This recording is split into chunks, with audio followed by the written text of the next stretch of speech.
Vítejte na mém YouTube kanálu. Welcome on my YouTube channel. This video will be in Czech, but at first I will say a few words in English. When my Czech English better to say, so I hope you will understand. Video bude česky, ale nejdřív zase pár slov tomu mojí Czech-English, aby z toho něco měli nečesky mluvící odběratelé mýho YouTube kanálu.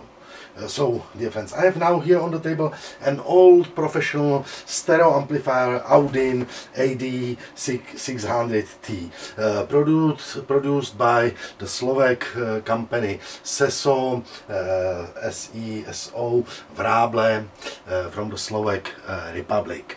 Slovakia, the part of the previous Czechoslovakia, produced, I think, mid-90s, so about 30 years old amplifier. It was, this amplifier arrived here about 2, 3, 4 months ago, and it was in this incredible, nice old leather case, including some cables inside. You will see it, everything at the end of this video on photos. I connected signal from CD player, connected the speaker boxes, now are connected the professional Dynacores, which are down on the floor with these horn tweeters, and switched it on, and it works. It's pretty heavy. There is a toroid trafo inside. I will make photo from the top cover, because here is a drawing, here is schematic of an amplifier. So pretty heavy, and the output power should be about 300 watts per channel into 4 ohms, and about 200 watts per channel into 8 ohms. And it's the cooling is active. Here's fan from this side. The fan is switched on immediately after I switch the main power switch on. So you will hear how it sounds. I will put the volume up once more, but now I will go on in Czech, and if you are interested, it's for sale. You can find it later on my website Angelika Audio CZ on the page Professional Amplifiers, and at the end of this video you can see photos. So thank you for subscribing my YouTube channel, and now I will go on in Czech. Tak, přátelé, tady máme na pultě starý, tak zhruba 30 let starý stereo zesilovač Audin AD600T. Já ho tady nemám poprvé, ten typ. Zjistil jsem, že jsem ho tady měl už jednou u mě na webu, to vidím teda v roce 2014. Jo.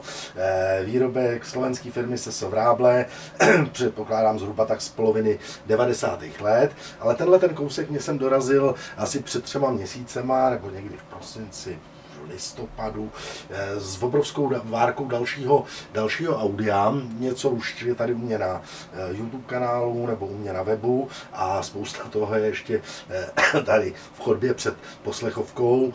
Je to z nějakých DKPček, nějaký ozvučení, který se moc nepoužívalo, protože všechny ty kousky, co jsem sem navez, jsou vzhledově naprosto na svůj věk, luxusním stavu, a zatím, na co jsem šáhnul, tak nějak funguje. Taky, když se na něj podíváme, profesionální zesilovač, ale na to, že to je profi zařízení, tak to není nijak voricaný, nikde poškrábaný. Tady chybí jeden šroubeček, akorát vidím. Jo, ten se asi někde vyklepal, a je otázkou, jestli tyhle 3 jsou originální nebo nejsou. Já to otvírat nebudu, protože fotek vnitřku toho zesilovače po internetu courá miliony, a tady vyfotím na horní desku, protože tady je schéma. Uvnitř by mělo být slušný toroidní trafo, výstupní výkon 2x300 do 4, nebo 2x200 do 8, plus minus. Hledal jsem k tomu zesilovači ještě teď před nějaký info na netu. Někdo tam psal, že to proměřoval a že to do těch 8 nedávalo 2x200, ale že to dávalo asi 185 nebo kolik, nebo tak nějak.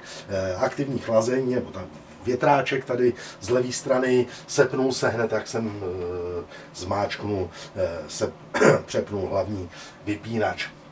bylo to v tomhletom kufru, díky tomu asi je dochovaný takhle prostě v takhle krásném stavu. Neuvěřitelný kufr, kožený uši, nebo kožený tyhle ty klipsy, kožený ucho. Proč to zmiňuji? Protože ten kufr k tomu je, alternativně zařízení je samozřejmě na prodej, alternativně, kdyby se někomu hodil takovýhle kufr třeba na něco jiného, na hudební nástroj a podobně, protože je to docela dost brutalita. Tohle je evidentně kůže, ale tohle si nejsem jistý, tohle spíš podle mě bude koženka, ale můžu se mýlit, kovový rohy, prostě festovní starý kufr a uvnitř je ještě nějaká kabeláž. Pokud to půjde komplet, tak tu kabeláž k tomu nechám, ale no. Takovýchhle kabelů mě se tady válí prostě stovky a stovky, takže ani to nebudu rozbotávat.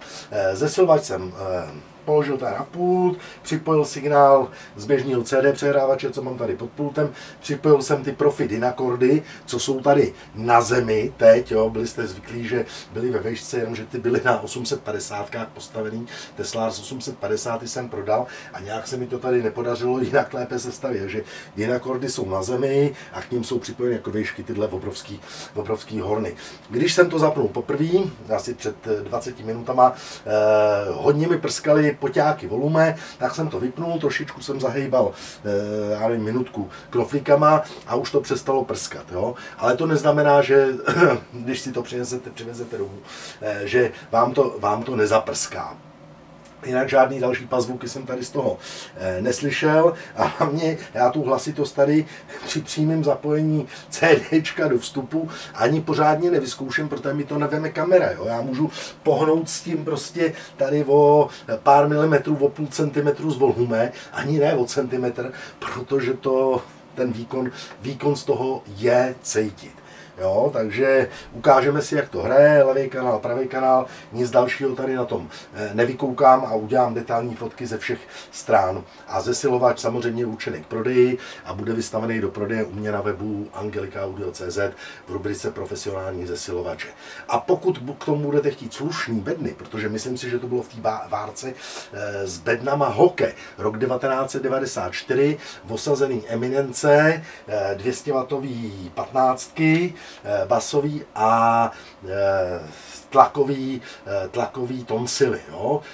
Ty bedny jsou zpracované v sakra festovně, ale zatím jsem je tady ještě na pult nepostavil, takže to se chystám udělat v některým dalším videu. Tak, dáme tam tu 8, to se mi líbí asi nejvíc a zkusíme takhle, levý kanál. Jo? Vidíte, o kolik můžu povotočit.